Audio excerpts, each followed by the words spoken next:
आज तुम्ही वाशिम जिल्ह्याच्या दौऱ्यावर आहे आणि प्रत्येक जिल्ह्यात भाजपच्या मेळावे देखील सुरू आहे. कशा प्रकारे नियोजन आहे आणि आजच्या वाशिम दौऱ्याबद्दल काय सांगाल?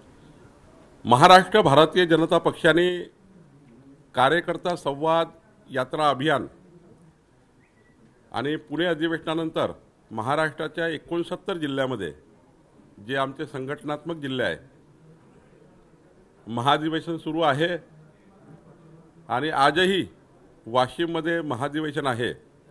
लगेचच 9-10-11 या तारखेला महाराष्ट्राच्या 750 मंडळ स्तरावर आमचे महाधिवेशन आहे. आम्ही कार्यकर्त्यांसोबत संवाद करतो आहे. केंद्र राज्य सरकारच्या संपूर्ण योजना समाजाच्या शेवटच्या व्यक्तीपर्यंत पोहोचवण्याकरता भारतीय जनता पक्ष काम करते आहे आणि मला वाटतं की यातनं समाजाला न्याय मिळेल. काल प्रकाश आंबेडकरांनी आमदारांची काल एक बैठक झाली, तुम्ही त्या बैठकीला होते विदर्भात काय नियोजन करतायत? नाही, विधानसभेच्या सदस्यांची बैठक काल देवेंद्रजी आणि मी घेतली. त्यामध्ये साधारणतः आपल्या त्या विधानसभामध्ये ज्या योजना शिंदे फडणवीस सरकार अजित पवार सरकारने महायुती सरकारने केल्या आहे त्या योजनाबद्दलचा आढावा काल घेतला. मुख्यमंत्री माझी लाडकी बहीण योजनेचे काय परिस्थिती आहे, शेतकऱ्याला आपण वीज बिल माफ केलं त्याची काय परिस्थिती आहे, एका महिलांना 3 सिलेंडर मोफत मिळणार आहे त्यांची काय परिस्थिती आहे. शेवटी आमदार म्हणजे योजना ज्या असतात त्या शेवटच्या माणसापर्यंत पोहोचल्या पाहिजे म्हणून बैठक होती. त्या बैठकीमध्ये केवळ आणि केवळ महाराष्ट्र सरकारच्या केंद्र सरकारच्या योजना समाजापर्यंत पोहोचवण्याची चर्चा झाली. प्रकाश आंबेडकरांनी जातीय शक्तींना घेऊन एक वक्तव्य केलं. कशा प्रकारे बघता तुम्ही त्याकडे? नाही, प्रकाश आंबेडकरजी कुठल्या उद्दिष्टाने बोलले मला माहिती नाही. शेवटी राजकारणामध्ये मतं जे मिळतात ते व्हिजनवर मिळाले पाहिजे. जात पात धर्माच्या आधारावर मत हा मतदाराचा उपयोग होऊ नये. या जातीचा तो आहे त्या जातीचा तो आहे म्हणून मतदान होऊ नये.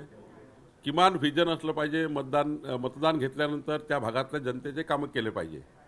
मला वाटतं प्रकाश आंबेडकर साहेबांनी जे काही बोलले आहे, काही लोक राजकारणामध्ये काही त्यांची शिदोरी नाही आहे पण केवळ जात समोर करून मतं मागतात, जातीच्या आधारावर मतं मागतात. हे विकासाच्या दृष्टीनं या ठिकाणी मोठा अडचणी आहे. त्यामुळे जाती धर्माच्या नावाने मतं मागणे, माझी जात ही आहे म्हणून मला मत द्या, माझी जात ही आहे म्हणून मत द्या आणि त्यामध्ये मग 5 वर्ष समाजाचं नुकसान होतं. तर मला वाटतं प्रकाश आंबेडकरचा बोलण्याचा अर्थ असा असावा की जातीच्या नावाने जे मतं मागतात त्याबद्दलचं मला वाटतं त्यांचं काही बोलणं असावं. महायुतीच्या समित्या ज्या आहे वेगवेगळ्या भागामध्ये त्या नेमलेल्या आहे, वेगळ्यांना जबाबदारी दिलेली आहे काय? हां, महायुतीमध्ये आम्ही आता 6 लोकांची समिती केली आहे. विभागीय दौरे 3ही महाराष्ट्राचे नेते करणार आहे, शिंदे फडणवीस आणि अजितदादा. ते दौरे कसे असणार, त्याचं डिझाईन कसं असणार, जिल्हा लेवलला जाणार की विभागीय लेवलला जाणार याकरता एक समिती तयार केली आहे. अनिल देशमुख आज बोलले की कुठेतरी त्या काळात परमवीर सिंग यांना अटक होणार होती म्हणून परमवीर सिंगांनी फडणवीसांसोबत डील करून मला फसवलं. परमवीर सिंगांची नियुक्तीच अनिल देशमुखांनी केली. आता ते गृहमंत्री, ते पोलीस कमिशनर, या साऱ्या नियुक्त्या जेव्हा एक गृहमंत्री करतो आणि त्यांचाच पोलीस कमिशनर त्यांच्या विरुद्ध बयान देतो, मला हे काही कळत नाही. हे अनिल देशमुखांनाच विचारलं पाहिजे. एबीपी माझा, उघडा डोळे बघा नीट.